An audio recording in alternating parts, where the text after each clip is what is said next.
Hi all, വയലിൽ ക്യാപിറ്റലിൻ്റെ ഏറ്റവും പുതിയ യൂട്യൂബ് വീഡിയോയിലേക്ക് നിങ്ങൾക്ക് എല്ലാവർക്കും ഒരിക്കൽ കൂടി സ്വാഗതം. വളരെ ബോൾഡായിട്ടുള്ള ഒരു സ്റ്റേറ്റ്മെൻറ്റുമായിട്ടാണ് ഞാൻ ഇന്ന് എൻ്റെ വീഡിയോ തുടങ്ങാൻ പോകുന്നത്. അതായത് 2030 വർഷം ആവുമ്പോഴത്തേക്ക് ഇന്ത്യയിൽ ബാങ്ക് ഫിക്സഡ് ഡെപ്പോസിറ്റിൻ്റെ ഇൻട്രസ്റ്റ് റേറ്റ് വെറും 3% താഴാൻ എല്ലാ സാധ്യതയും ഉണ്ട് എന്നുള്ള ആ ഒരു സ്റ്റേറ്റ്മെൻറ്റിലാണ് ഞാൻ ഇന്ന് ഈ വീഡിയോ തുടങ്ങുന്നത്. അതിനു മുന്നേ ഒരു അപ്ഡേഷൻ തന്നോട്ടെ. ഇന്ത്യയിൽ mutual fund AUM 62 lakh crore കവിഞ്ഞിരിക്കുകയാണ്. അത്രയും ആൾക്കാർ മ്യൂച്വൽ ഫണ്ട് അല്ലെങ്കിൽ നമ്മുടെ ഇക്വിറ്റി മാർക്കറ്റിനെ വിശ്വസിച്ചുകൊണ്ട് മ്യൂച്വൽ ഫണ്ടിൽ തങ്ങളുടെ സേവിങ്സ് ഇൻവെസ്റ്റ് ചെയ്തിരിക്കുകയാണ്. അപ്പോൾ ഞാൻ നേരത്തെ സൂചിപ്പിച്ചതുപോലെ തന്നെ 1989 18% ഉണ്ടായിരുന്ന ബാങ്ക് ഫിക്സഡ് ഡെപ്പോസിറ്റ് റേറ്റ് ഇന്ന് 6 മുതൽ 7% വരെയായി ചുരുങ്ങിയിരിക്കുകയാണ്. അപ്പോൾ ആവറേജ് നമ്മൾ നോക്കുകയാണെങ്കിൽ ഓരോ 10 വർഷത്തിലും 3% കണ്ടും ഓരോ 5 വർഷത്തിലും 1.5% കണ്ടും ബാങ്ക് ഫിക്സഡ് ഡെപ്പോസിറ്റ് റേറ്റ്സ് ഇന്ത്യയിൽ കുറഞ്ഞുകൊണ്ടിരിക്കുകയാണ്. എന്താണ് ഇതിൻ്റെ കാരണം? വളരെ സിമ്പിളാണ്. കാരണം ഇന്ത്യ ഒരു ഡെവലപ്പിംഗ് നേഷനായി മാറിക്കൊണ്ടിരിക്കുകയാണ്. ഡെവലപ്ഡ് എക്കോണമിയായിട്ട് വളരെ പെട്ടെന്ന് തന്നെ നമ്മൾ മാറും. ലോകത്തിലെ ഏറ്റവും വലിയ 3ാമത്തെ സാമ്പത്തിക ശക്തിയായി നമ്മൾ മാറും. $4 ട്രില്യൺ നമ്മുടെ GDPയുടെ ഓൾമോസ്റ്റ് നമ്മൾ 4 ട്രില്യൺ US നമ്മുടെ GDP വന്നിരിക്കുകയാണ്. വളരെ പെട്ടെന്ന് തന്നെ 2-2.5 വർഷം കൊണ്ട് നമ്മൾ ഒരു $5 ട്രില്യൺ എക്കോണമിയായി മാറും. അപ്പം ഏതൊരു വളരുന്ന എക്കോണമിയിലും ഇൻട്രസ്റ്റ് റേറ്റ് താഴെയായിരിക്കും. നിങ്ങൾക്ക് മിഡിൽ ഈസ്റ്റിൻ്റെ കാര്യം എടുക്കാം, യൂറോപ്യൻ രാജ്യങ്ങളുടെ കാര്യം എടുക്കാം, ഈവൻ ജപ്പാൻ്റെ കാര്യം എടുക്കാം. അവിടെയൊക്കെ ഇൻട്രസ്റ്റ് റേറ്റ് വളരെ താഴ്ന്നിട്ടാണ്. ബിക്കോസ് അവരൊരു ഡെവലപ്ഡ് എക്കോണമിയായി മാറിയിരിക്കുകയാണ്. അതേപോലെ തന്നെയായിരിക്കും നമ്മുടെ ഇന്ത്യയുടെ കാര്യവും. അതേപോലെ തന്നെ ഞാൻ നിങ്ങളുടെ ശ്രദ്ധയിൽപ്പെടുത്താൻ ആഗ്രഹിക്കുന്ന വേറൊരു കാര്യം, ഓരോ 10 വർഷത്തിലും നിങ്ങളുടെ പൈസയുടെ നിങ്ങളുടെ സേവിങ്സിൻ്റെ അല്ലെങ്കിൽ നിങ്ങളുടെ ഇൻവെസ്റ്റ്മെൻറ്റിൻ്റെ പർച്ചേസിങ് പവർ 30% കണ്ട് ഓരോ 10 വർഷത്തിൽ 30% കണ്ട് കുറയുന്നതാണ് കണക്ക്. അതായത് ഒരു സിമ്പിൾ എക്സാമ്പിൾ എടുക്കുകയാണെങ്കിൽ 1 ലക്ഷം രൂപ നിങ്ങളുടെ കയ്യിലുണ്ടെങ്കിൽ അതിൻ്റെ പർച്ചേസിങ് പവർ ഓരോ 10 വർഷം കൂടുമ്പോഴും 30,000 രൂപ കണ്ട് കുറയും. അതായത് 35 വർഷം മുന്നേ നിങ്ങളുടെ കയ്യിലുണ്ടായിരുന്ന 1 ലക്ഷം രൂപയ്ക്ക് ഇന്ന് വെറും 10,000 രൂപയുടെ പർച്ചേസിങ് പവർ മാത്രമേ ഉണ്ടാവൂ എന്നർത്ഥം.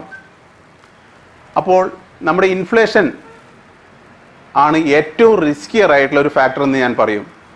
എല്ലാവരും പറയും ഇക്വിറ്റി ഒരു റിസ്കി ഇൻവെസ്റ്റ്മെൻ്റ് ആണെന്ന് പറയുകയാണെങ്കിൽ ഇൻഫ്ലേഷൻ അതിലും റിസ്കിയർ ആണ്. അപ്പോൾ ഈ ഇൻഫ്ലേഷനും ഈ കുറയുന്ന ഇൻട്രസ്റ്റ് റേറ്റും നമ്മുടെ ഒരു റിയാലിറ്റി ആയിട്ട് അവശേഷിക്കുമ്പോൾ എന്താണ് ഇതിനുള്ളൊരു സൊല്യൂഷൻ?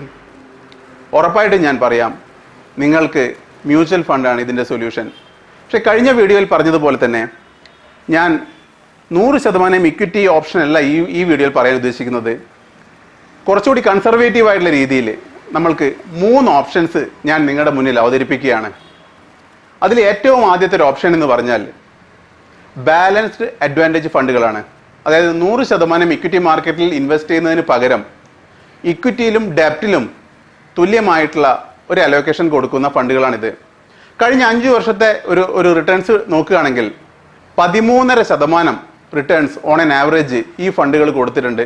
അതിൽ തന്നെ കഴിഞ്ഞ വർഷത്തെ റിട്ടേൺസ് എടുക്കുകയാണെങ്കിൽ ഓൾമോസ്റ്റ് 18 to 20% റിട്ടേൺ വരും. രണ്ടാമത്തെ ഒരു ഓപ്ഷൻ എന്ന് പറയുന്നത് മൾട്ടി അസറ്റ് ഫണ്ടുകളാണ്.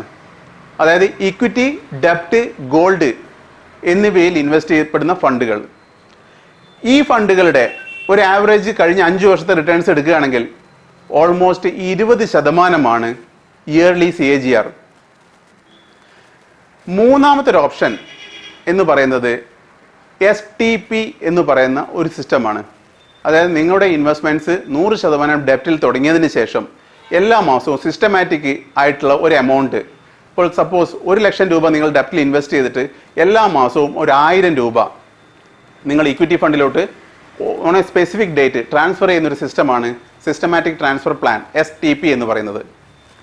അപ്പോൾ 100% ഇക്വിറ്റിയിൽ ഇൻവെസ്റ്റ് ചെയ്യാൻ ആഗ്രഹിക്കാത്ത ഒരു ഇൻവെസ്റ്റർക്ക്, അതേസമയം നമ്മുടെ ഇൻഫ്ലേഷൻ കവർ ചെയ്തിട്ടുള്ള ഒരു ഗ്രോത്ത് വേണമെന്ന് ആഗ്രഹിക്കുന്ന ഒരാൾക്ക് അതേപോലെ തന്നെ ബാങ്ക് FD റേറ്റ് കുറഞ്ഞുകൊണ്ട് വരുന്ന സാഹചര്യത്തിൽ അവരുടെ ഒരു ഇൻവെസ്റ്റ്മെന്റ് റീ അലൊക്കേഷൻ ചെയ്യണമെന്ന് ആഗ്രഹിക്കുന്ന ആൾക്കാർക്ക് ഉള്ള ഒരു 3 ഓപ്ഷൻസ് ആണ് ഞാനിവിടെ അവതരിപ്പിച്ചത്. അതല്ല, നിങ്ങളുടെ ഫണ്ടിന്റെ ഞാൻ കഴിഞ്ഞ വീഡിയോസ് പറഞ്ഞതുപോലെ തന്നെ നമ്മുടെ 10-1 ഭാഗമെങ്കിലും നിങ്ങൾ 100% ഇക്വിറ്റിയിൽ നിക്ഷേപിക്കണം എന്ന് ആഗ്രഹിക്കുന്നവർക്ക് ഉറപ്പായിട്ടും ആ ഒരു മാർഗവും നിങ്ങൾക്ക് അവലംബിക്കാവുന്നതാണ്. എന്നിട്ട് അതിൻ്റെ ഗ്രോത്ത് അനലൈസ് ചെയ്തതിന് ശേഷം നിങ്ങൾക്ക് ആ ഒരു അലൊക്കേഷൻ കൂട്ടി കൊണ്ടുവരാൻ പറ്റുന്നതാണ്. ഇനി ഇതൊന്നുമല്ലാതെ വേറൊരു ഓപ്ഷൻ ഏറ്റവും കൂടുതൽ ആൾക്കാർ ഇന്ന് ചെയ്യുന്നൊരു മാർഗമാണ് SIP, സിസ്റ്റമാറ്റിക് ഇൻവെസ്റ്റ്മെന്റ് പ്ലാൻ. അതായത് നമ്മൾക്ക് ബൾക്കായിട്ടുള്ളൊരു എമൗണ്ട് കയ്യിലില്ല, നമ്മൾക്ക് എല്ലാ മാസവും ഒരു 500 രൂപ മുതൽ ഒരു 5000 10,000 രൂപയോ നിങ്ങൾക്ക് എല്ലാ മാസവും ഓൺ എ സ്പെസിഫിക് ഡേറ്റ് നമ്മുടെ ബാങ്ക് അക്കൗണ്ടിൽ നിന്ന് ഓട്ടോമാറ്റിക് ഡെബിറ്റ് ആയിക്കൊണ്ട് മാർക്കറ്റിലോട്ട് ഫണ്ട് ചെയ്യാൻ പറ്റുന്ന ഒരു ഓപ്ഷനാണ് സിസ്റ്റമാറ്റിക് ഇൻവെസ്റ്റ്മെന്റ് പ്ലാൻ. ഇതൊരു 4ാമത്തെ ഓപ്ഷനായിട്ട് ഞാൻ നിങ്ങൾക്ക് മുന്നിൽ അവതരിപ്പിക്കുകയാണ്. എന്ത് തന്നെയായാലും നിങ്ങൾ ബാങ്ക് FDയിൽ നിന്ന് ഒന്ന് മാറി ചിന്തിക്കേണ്ട കാലം അതിക്രമിച്ചിരിക്കുന്നു. ഞാൻ ഒരിക്കൽ കൂടി ഓർമ്മിപ്പിക്കട്ടെ, ഓരോ 10 വർഷത്തിലും 3% കണ്ടും ഓരോ 5 വർഷത്തിലും 1.5% കണ്ടും ഇന്ത്യയിൽ traditionally historically bank interest rate കുറഞ്ഞു വരികയാണ്. സോ ബോൾഡ് ആയിട്ടുള്ള സ്റ്റേറ്റ്മെന്റ് ഞാൻ വീണ്ടും നടത്തുകയാണ്. 2030 ഈ ഇൻട്രസ്റ്റ് റേറ്റ് ഇന്ത്യയിൽ 3% ആയിരിക്കും. അതേസമയം 5 വർഷങ്ങൾക്ക് ശേഷം ഓൺ ആൻ ആവറേജ് നിങ്ങൾ ഒരു മ്യൂച്വൽ ഫണ്ട് 100% ഇക്വിറ്റി മ്യൂച്വൽ ഫണ്ടിന്റെ ഒരു ഗ്രോത്ത് നോക്കുകയാണെങ്കിൽ അതൊരു 30% വരെ ആകാനുള്ള ഇയർലി ഗ്രോത്ത് ആവാനുള്ള എല്ലാ പോസിബിലിറ്റിയും നമ്മുടെ മുന്നിലുണ്ട്. കാരണം വെച്ചാൽ ഇന്ത്യയിൽ റീറ്റെയിൽ പാർട്ടിസിപ്പേഷൻ കൂടി വരികയാണ്. അതിൽ തന്നെ 30 വയസ്സിൽ താഴെയുള്ള ആൾക്കാരുടെ പാർട്ടിസിപ്പേഷൻ ഓരോ മാസവും കൂടുന്നതും ഭയങ്കരമായ രീതിയിൽ കൂടിക്കൊണ്ടിരിക്കുകയാണ്. ഇപ്പോൾ തന്നെ 40% മുകളിലാണ് ഒരു ആവറേജ് ആ ഒരു റേറ്റ് ഉള്ളത്. അതായത് 30% താഴെയുള്ള ആൾക്കാരുടെ ഒരു പാർട്ടിസിപ്പേഷൻ എന്ന് പറയുന്നത് മൊത്തം ഇൻവെസ്റ്റേഴ്സിന്റെ ഓൾമോസ്റ്റ് 40% ആയിരിക്കുകയാണ്. അതിൻ്റെ ഒരു കാരണം എനിക്ക് തോന്നുന്നത് ഈ ആപ്പുകളുടെ, അതായത് മ്യൂച്വൽ ഫണ്ടിലേക്കും ഇക്വിറ്റി മാർക്കറ്റിലേക്കും ഒക്കെ ഇൻവെസ്റ്റ് ചെയ്യാൻ ആൾക്കാരെ പ്രേരിപ്പിക്കുന്ന ആപ്പുകൾ, ഇപ്പോൾ സെറോദ അതേപോലെ തന്നെ ഉള്ള ആപ്പുകളുടെ ഒരു ഇൻഫ്ലുവൻസും കൂടി ആയിരിക്കാം. സോ എങ്ങനെയായാലും നമ്മുടെ മലയാളികൾ ഇനിയെങ്കിലും മ്യൂച്വൽ ഫണ്ട് കൺസിഡർ ചെയ്യേണ്ട സമയം അതിക്രമിച്ചിരിക്കുകയാണെന്നുള്ള കാര്യം ഓർമ്മിപ്പിച്ചുകൊണ്ട് wish you a happy investing time. Thank you so much. God bless all of U.